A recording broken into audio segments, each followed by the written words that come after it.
તમામ જ્ઞાતિ અને ધર્મના ભાઈ બહેનોને સન્માનપૂર્વક જીવન જીવવાનો અધિકાર આપ્યો છે. અને અધિકાર એમને નથી મળ્યો.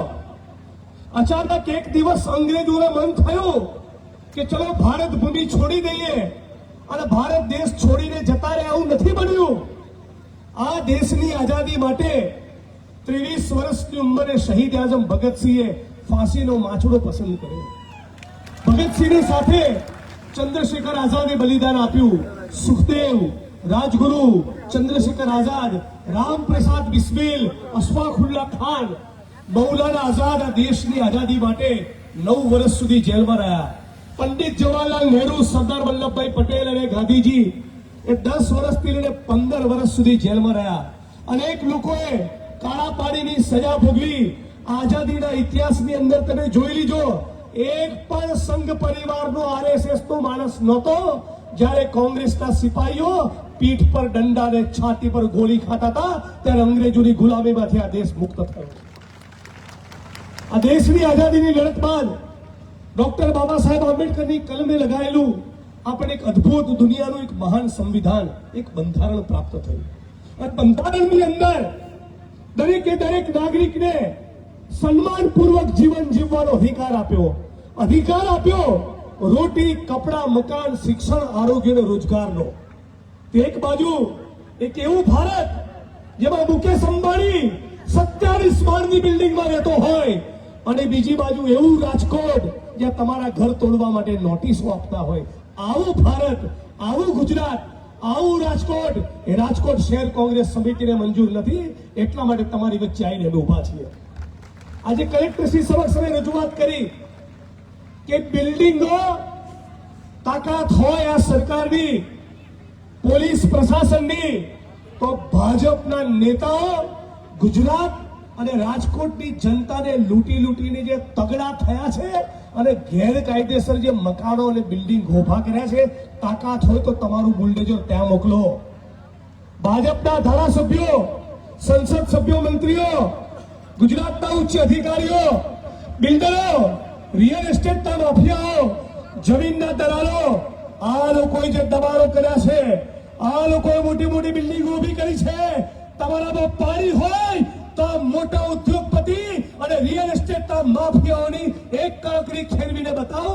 ખબરદાર જો મારા બહેનોની સામે જોયું છે તો.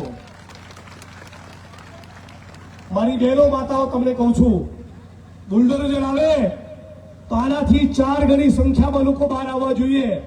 એમને કહી દો ગરીબ છીએ પણ લાખો કરોડોની સંખ્યામાં છીએ. ગરીબ છીએ પણ કલેક્ટર સાહેબ, મ્યુનિસિપલ કમિશનર, યાદ કરો, તમારા ઘરમાં કચરા પોતા કરવા આજ જંગલેશ્વરની બહેનો આવે છે.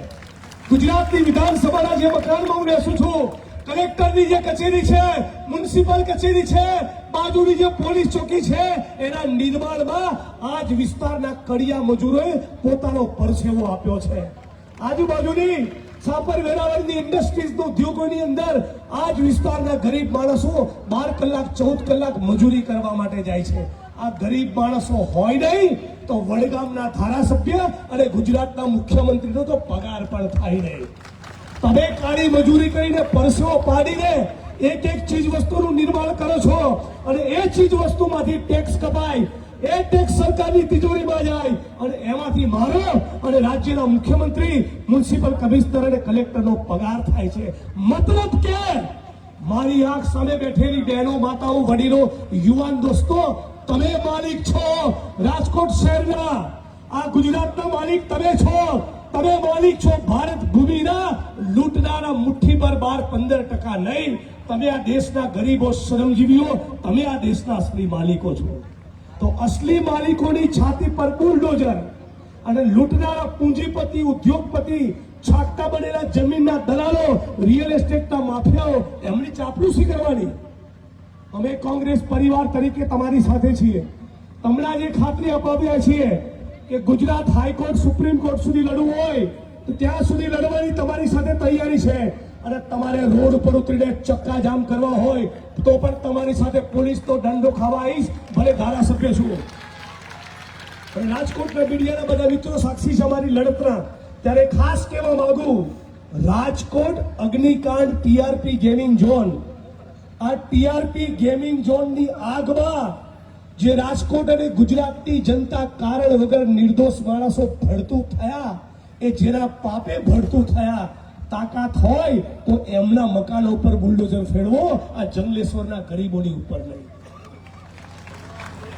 આજે સાથીઓ લાંબુ ના કહેતા, તમને બધાને હાથ જોડીને વિનંતી અને અપીલ કરવા આવ્યા છીએ.